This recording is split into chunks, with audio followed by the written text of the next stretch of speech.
Conselhos são mais importantes que opiniões. Porque opinião qualquer um pode dar. Conselho só quem te ama ou é especialista na área consegue te dar. E as pessoas que opinam, é tremendo isso, porque o cérebro, a neurociência já provou que o cérebro por si só ele é negativo. Ele sempre vai te levar para a negatividade. O cérebro é terrível. Por isso você não pode deixar a vida te levar, senão vai te levar para o pior, para a negatividade.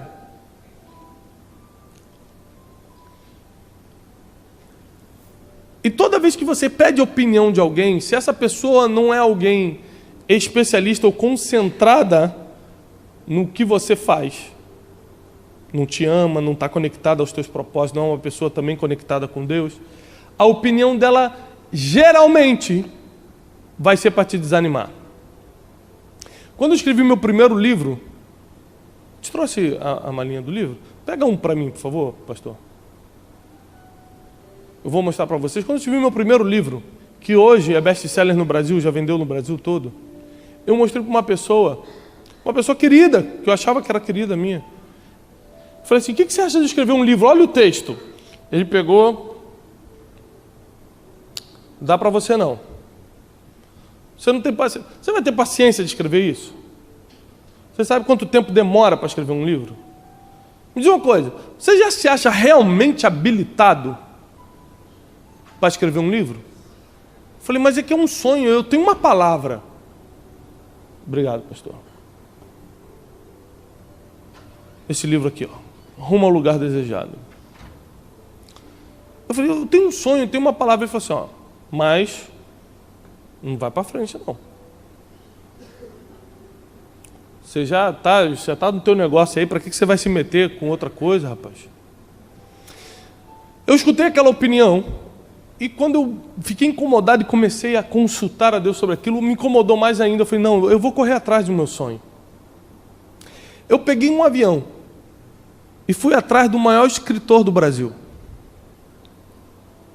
E fui até a casa dele e bati na porta dele. Eu lembro como se fosse hoje. Eu entreguei em frente a um carro, ele estava saindo de um carro. Eu peguei um manuscrito, entreguei na mão dele e falei assim, o senhor conseguiria ler e me dar uma resposta? A gente já se conhecia, claro, né? A gente já se conhecia. E eu falei, o senhor consegue ler isso aqui? Ele falou assim, tá, eu vou ler. 3 dias depois ele me liga. Você está onde? Estou no lugar tal. Tá bom, estou mandando um motorista te buscar, você vai vir aqui para minha casa. O motorista dele veio e me buscou, me levou para a casa dele. Ele me pegou e falou assim, vamos lá no meu quarto que eu quero te mostrar onde eu escrevo. Entrou dentro do quarto dele e começou a explicar tudo, como vinham as inspirações para os livros. Ele já vendeu mais de 40 milhões de livros. Como isso acontecia, como eram as coisas e tal. E aí ele foi e puxou meu manuscrito. E falou assim, olha, tem muita coisa ruim aqui. Mas eu vou conversar contigo tomando um café depois do almoço. Fica para almoçar comigo. E eu tomei aquele choque, meu Deus, tem muita coisa ruim. E no almoço, a esposa dele veio para o meu lado e falou assim, ele estava mais longe da mesa, falou assim, olha, ele passou o final de semana todo lendo teu manuscrito. Eu nunca vi ele lendo o livro de ninguém. Ele rabiscou tudo, está tudo marcadinho lá. Falei, obrigado pela informação, já fiquei. À tarde sentamos para tomar um café, passei um dia todo sendo mentoreado.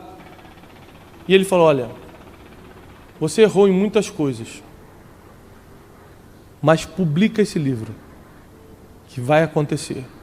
E no que você errou, eu deixei marcado para você rever e buscar um outro nível de inspiração. Falei, então o senhor está me dizendo, o seu conselho é que eu devo publicar ali. Publica que vai dar certo. Então eu comecei a correr atrás.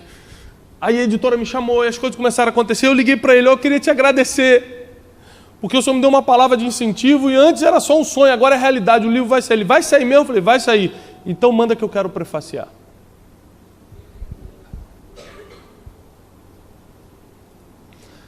Ah, mas aí eu fui procurar aquele amigo da opinião.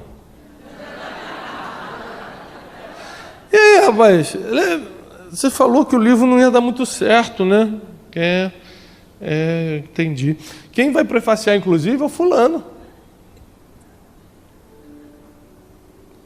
Porque os conselhos sempre vão valer mais do que as opiniões. Tem gente que casou por opinião, escolheu faculdade por opinião. Tem gente que se movimenta pela opinião dos outros, inclusive do Facebook. Mas não procura os conselheiros. Sabe por quê? Achar conselheiro é difícil, tem que ser especialista e tem que te amar, aí fica mais difícil. Você quer a facilidade da opinião. O que você acha disso? Opinião qualquer infeliz pode dar. Se eu me movimentasse por opiniões, eu não estaria no altar hoje. Há um tempo atrás, uma empresa que eu dirigia quebrou. E eu lembro que um dos diretores me deu uma opinião. Ele falou, cara, posso te dar uma opinião? Eu falei, pode. Sai do país.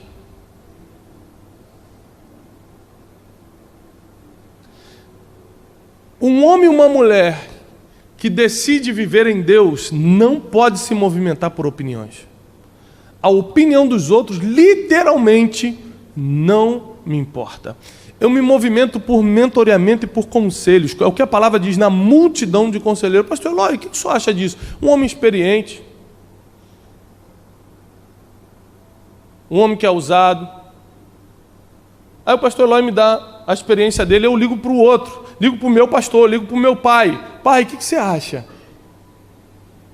Filho, olha, cuidado com isso. Isso é conselho, não é opinião.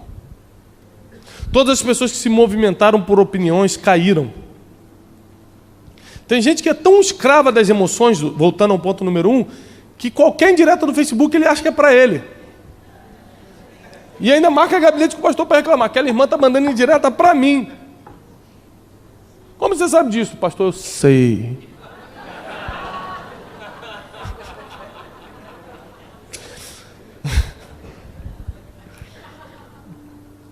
E recentemente eu tive acesso a uma história que é muito interessante. Uma mãe, muito apaixonada pela sua filhinha de 6 aninhos de idade, mais ou menos, 5 aninhos, recebe uma ligação da escola, a professora marcando uma entrevista com ela. E ela foi, e a professora falou, olha, mãe, a sua filha, ela tem um problema de atenção muito sério. Olha, sua filha, ela não é igual às outras crianças. Quando está todo mundo prestando atenção na aula, ela está batendo a perna, está olhando para cima, ela fica muito em pé. No recreio, todas as crianças estão lá na fila comprando lanchinho ou brincando de vôlei, de alguma coisa, ela fica girando de um lado para o outro sozinha, sem falar com ninguém.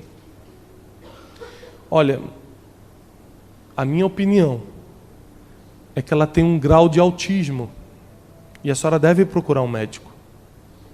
E a mãe saiu dali chorando e falou assim, meu Deus, minha filha, em casa ela não é assim, ela conversa comigo e como é que ela pode ter grau de autismo? Não é possível isso. E passou 2 semanas, ela tentou deixar isso para lá, a diretora da escola chamou e falou, mãe, sua filha está começando a atrapalhar a aula. Nós precisamos tirá-la da escola. Ou a senhora leva no psiquiatra especialista em criança, nesse caso, ou nós não temos como mantê-la aqui, porque talvez tenha que encaminhar para uma escola especial. E ela falou assim, essa é a sua opinião? Ela falou assim, essa é a minha opinião. Tá bom. Ela saiu dali e procurou na internet o maior especialista em autismo infantil. Encontrou o cara em outra cidade, pegou as malas, pegou a filha e foi atrás do psiquiatra. E conseguiu, lutou. Você sabe que mãe, quando está determinada a salvar um filho, não tem limite, né?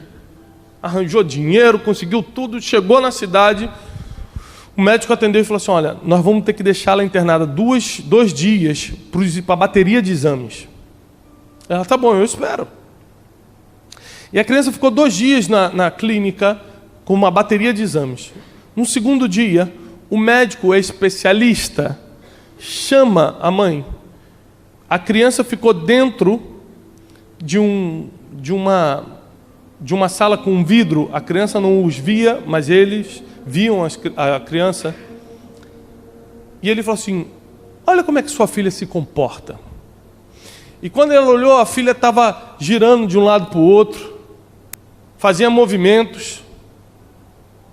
E a mãe começou a chorar. Ela falou assim: então minha filha tem problema, porque nenhuma criança ficaria fazendo isso. Ele falou assim: mas deixa eu explicar o que está acontecendo lá dentro. Aumentou o volume e uma música estava tocando lá dentro. Ele falou assim: o meu conselho é que você procure rapidamente uma academia de dança. Porque a sua filha não é autista, ela é dançarina. Essa menina se tornou a coreógrafa do Cirque du Soleil e aos 25 anos já era coordenadora da Broadway, dos teatros da Broadway. Ele falou: talvez ela nunca passe em matemática. Talvez ela tenha déficit de atenção em história e geografia, porque realmente tem algo nela ali que só faz ela querer dançar. Mas uma coisa eu lhe garanto: ela não é doente, ela é bailarina. Pela opinião das pessoas, ela deveria estar internada. Pelo conselho de um especialista, ela tinha um futuro de glória. Pare de se mover pela opinião dos outros.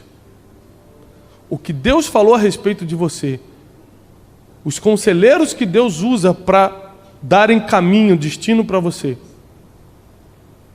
é o que você deve considerar para a sua vida.